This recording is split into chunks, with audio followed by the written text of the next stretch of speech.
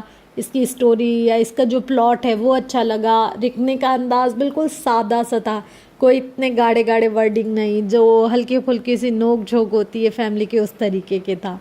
تو مجھے لگ رہا ہے کہ آپ کو اس ناول میں بہت زیادہ مزہ آنے والا ہے.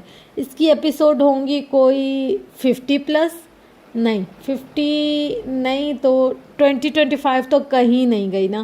اتنی ایپیسوڈ ہوں گی تو آپ نے ان سارے ایپیسوڈ میں میرے ساتھ رہنا. تھوڑا سا لینتھی ناول ہے پر ہے کافی اچھا, مطلب اچھا لکھا ہوا ہے, سادہ بہت. کوئی جو ایک سلیس اردو ہوتی ہے نا, وہ جب سننے والے قارئین بھی سنتے ہیں تو ان کے لیے بھی مشکل ہوتی ہے, اور جو پڑھنے والے ہوتے ہیں ان کے لیے تو خاص طور پر. مگر مجھے اس کی جو کہانی ہے نا وہ تھوڑی سی انٹرسٹنگ لگ رہی ہے. موسٹلی گھروں کی اسی طریقے کی کہانی ہوتی ہے, نارمل مڈل کلاس یا لوور مڈل کلاس یا اپر مڈل کلاس, اور اس سے زیادہ جو ایلیٹ کلاس والے ہیں, اتنے کروڑوں کے ڈائمنڈ, اتنے کروڑوں کے برانڈ, اتنے کروڑوں کے بیگ, لاکھوں کے, تو اس طریقے کی نہیں ہے. بس یہ اچھا ہے کہ ہم لوگ ریلیٹ کر سکتے ہیں ان چیزوں سے, ان کہانیوں سے. نارمل ہمارے گھروں میں بھی اسی طریقے کی نوک جھوک, اسی طریقے کی باتیں چلتی رہتی ہے, تو ہمیں ریئلٹی سے یہ قریب تر لگ رہا ہے. مطلب مجھے نا وہ والی چیزیں نا ایسے دیکھ کر ہوتا ہوگا, ایسا سچائی میں بھی ہوتا ہوگا, یہ ریئلٹی بھی ہو سکتی ہے کہ کوئی اگر بات کرتا ہے تو برانڈ سے شروع کرتا ہے, برانڈ پہ ختم کرتا ہے, پر وہ نا اپنی زندگی سے ریلیٹ نہیں کر سکتی میں ان چیزوں سے, کیونکہ ہم لوگ نارمل مطلب جو مڈل کلاس فیملیز ہوتے ہیں نا وہ ایسے ہی ہوتے ہیں. جیسے کہ آپس میں لڑائی جھگڑا کر لیا, ایک چھوٹی چیزوں کے پیچھے بحث کر لی, بات کر لی, کچھ اس طریقے سے. ہم لوگ مطلب بیٹھ کر بات کریں گے تو فلاں جگہ ہم لوگ شادی میں گئے تھے, فلاں فنکشن میں گئے تھے, فلاں رشتہ دار کے گھر گئے تھے, اس نے ایسے کہا, اس نے ایسے کہا. ہم لوگ جب نارمل بات کرتے تو ہماری انہی چیزوں سے بات شروع ہوتی ہے اور انہی چیزوں پر ختم ہوتی ہے. ہم یہ نہیں ڈسکس کرتے کہ ہم نے اتنے لاکھوں کا بیگ لیا, گچی, ارمانی, فلانا, نو. مطلب ہماری یہ ہوتی ہے کہ یار تم نے فلاں جگہ پر جا کر مجھے پوچھا نہیں تھا, فلاں جگہ جا کر مجھے دیکھا نہیں تھا, فلاں کزن یا فلاں دوست یا فلاں گیدرنگ میں تم نے مجھے اگنور کیا تھا, اس طریقے کی چیزیں. تو مجھے جو ریئلٹی سے قریب تر باتیں یا چیزیں ہوتی ہیں نا, وہ والی جو کہانیاں ہوتی ہیں وہ پڑھنا مزے کا لگتا ہے. آپ لوگوں کا کیا فیڈ بیک ہے, آپ لوگوں کو یہ کیسا لگا, آپ لوگ کو پسند آیا نہیں آیا, یہ سب آپ مجھے بتائیں گے اپنے کمنٹ باکس میں. آپ لوگوں کے لیے جو ایک اپورچونٹی ہے نا اپنا پوائنٹ آف ویو شیئر کرنے کی, وہ لوگ آپ جب یوز نہیں کرتے نا تو پھر بڑا دل دکھتا ہے. تو آپ کو چاہیے کہ آپ اس اپورچونٹی کو یوز کریں اور مجھے بتائیں کہ آپ کو یہ کیسا لگا, تاکہ پھر میں مزید اس طریقے کی اسٹوریز کو چن کر آپ لوگ کے ساتھ شیئر کروں. تو انشاءاللہ ملتے ہیں نیکسٹ ایپیسوڈ میں. تب تک کے لیے اپنا گرد و نواح اہل و عیال کا بہت زیادہ خیال رکھیے گا, اور مجھے اپنی دعا میں بہت زیادہ یاد رکھیے گا. Love you all. اللہ حافظ.